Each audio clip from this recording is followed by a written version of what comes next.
Welcome my Bandana blog চ্যানেলে সবাইকে স্বাগত। খুব সহজভাবে লেহেঙ্গার টপ কাটিং দিয়ে দেখাবো। আজকের পর্বে কাটিং দিয়ে দেখাবো। পার্ট 1, পার্ট 2তে সেলাই দিয়ে দেখাবো। দেখতে থাকুন। এই ধরনের গর্জিয়াস কাপড়ে অবশ্যই ভালো মানের অস্তর দিয়ে লেহেঙ্গার টপ ব্লাউজটি ফিটিং করে নিতে হবে।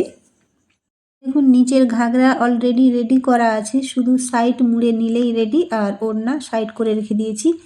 আর টপ কাটিং যে লেহেঙ্গার যে টপটা কাটিং হবে, তো এই যে এখানে ব্রাশো থানের উপর এই কাজ করা, সেটা আমি আপনাদের ঘুরিয়ে ফিরিয়ে দেখিয়ে দিচ্ছি। আর এর সাথে একেবারে সেটিং আর কালার ম্যাচিং করে সুন্দর অস্তর দিয়েছে। তো অস্তরটাও আপনাদের দেখিয়েছি ঘুরিয়ে ফিরিয়ে। এখন ডিজাইনটা দেখিয়ে দিচ্ছি। তো সামনের ডিজাইন এবং পেছন ডিজাইন দুটোই একই। আর হাতার পাট আলাদা করে দিয়েছে। হাতা এখানে ফুল হাতাও করা যাবে, বানানো যাবে, আর 3/4 হাতাও বানানো যাবে। তো যার জন্য বানাবো সে কিন্তু এখানে 3/4 হাতার মাপ দিয়ে গিয়েছে। তো মোহরের দিকে কেমন কাজটা সেটা দেখালাম। আর দেখুন এই যে দুই দিক দিয়ে একদিকে এই যে পেছনের পার্ট পেছন দিক থেকে একটা কাজ দিয়েছি, আর একটা ওপর দিক থেকে কাজ দিয়েছি। তো সবার প্রথমে আমি এই ডিজাইনগুলোকে এইভাবে ভাঁজ দিয়ে সমানভাবে ধরে একেবারে মাপে মাপে কাটিং করে নেব। এখানে কমতি বাড়তি যাতে না হয় সেদিকে খুব ভালো করে ভাঁজ দিয়ে কাটিং করে বের করে নিচ্ছি। তো প্রথমে আমি পেছন পার্ট এবং সামনের পার্ট বের করে নিয়েছি দুটো একসাথে।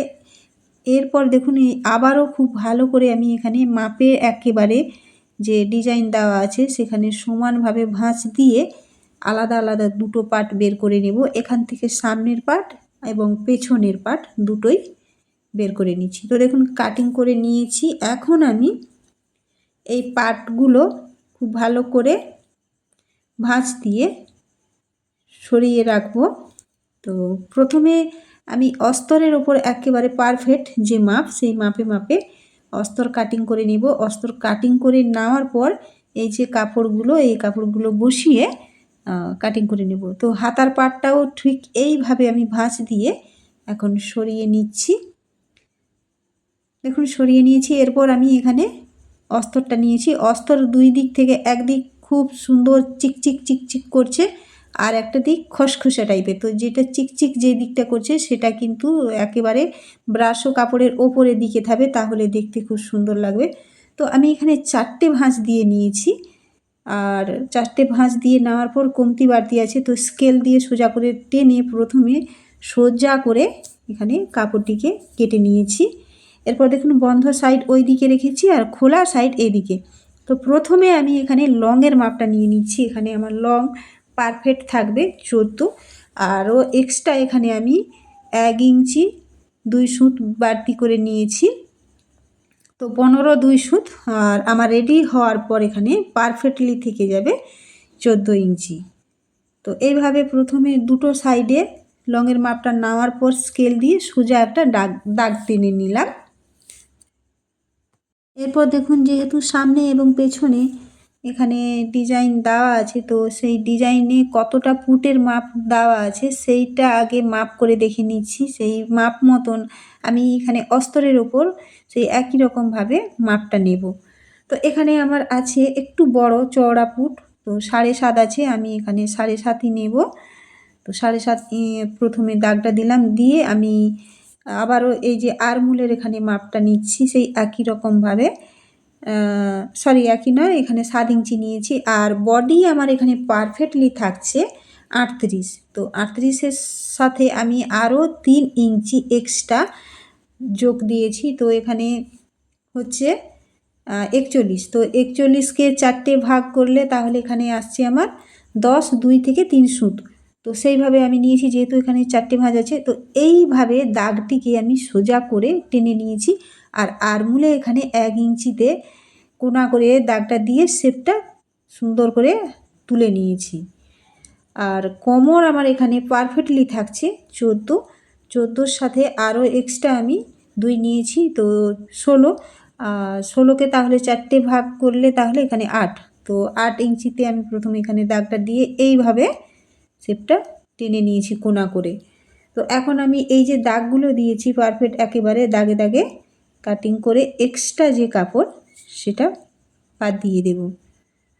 তো দেখুন আমি এইভাবে কাটিং করে নিয়েছি। কাটিং করে নেওয়ার পর অস্তর আর কাপড়, তো অস্তর আমি নিচে রাখলাম আর এইভাবে দেখুন টপের কাপড়টিকে ওপরে বসিয়ে একটুখানি বাড়তি রেখে আর এক্সট্রা যে কাপড় সেটা কাটিং দিয়ে বাদ দিয়ে দেবো। কাপড় যেহেতু সরে না যায় সেই কারণে এখানে আমি সূচ গেঁথে নিয়েছি আর ভারী একটা কিছু তুলে দিয়েছি, দিয়ে এবার কাটিং করে নিচ্ছি। এখানে কিন্তু আর কাপড় সরে যাওয়ার সম্ভাবনা থাকবে না। একই রকমভাবে দুটো পার্ট আমি কেটে নিয়েছি আর এই যে ডিজাইনের গা থেকে এখানে আমি ছোট্ট করে এখানে কাটস দিয়ে দিয়েছি। তো এরপর দেখুন এইভাবে মাপ করে নিচ্ছি হাতার কাটিং করা, মানে হাতার পার্টস কাটিং করে নেওয়ার জন্য। তো এই পার্ট সরিয়ে দিলাম, দিয়ে এই যে হাতার যে পার্ট ডিজাইন যেদিকে আছে দুটো পার্ট সমানভাবে প্রথমে ফেলে দিয়েছি। দেওয়ার পর এখানে আমি হাতার লম্বার মাপটা নিয়ে নিচ্ছি। হাতার লম্বা পারফেক্ট থাকছে 16। তো 16-র সাথে আমি এক্সট্রা আরও 1.5 ইঞ্চি নিয়েছি, তাহলে এখানে আমার 17 17.5 ইঞ্চি। তো একই রকমভাবে আমি এখানে 4টে ভাঁজ দিয়েছি আর এই যে দেখুন এই দিকটাতে রেখেছি মোহরির যে ডিজাইন।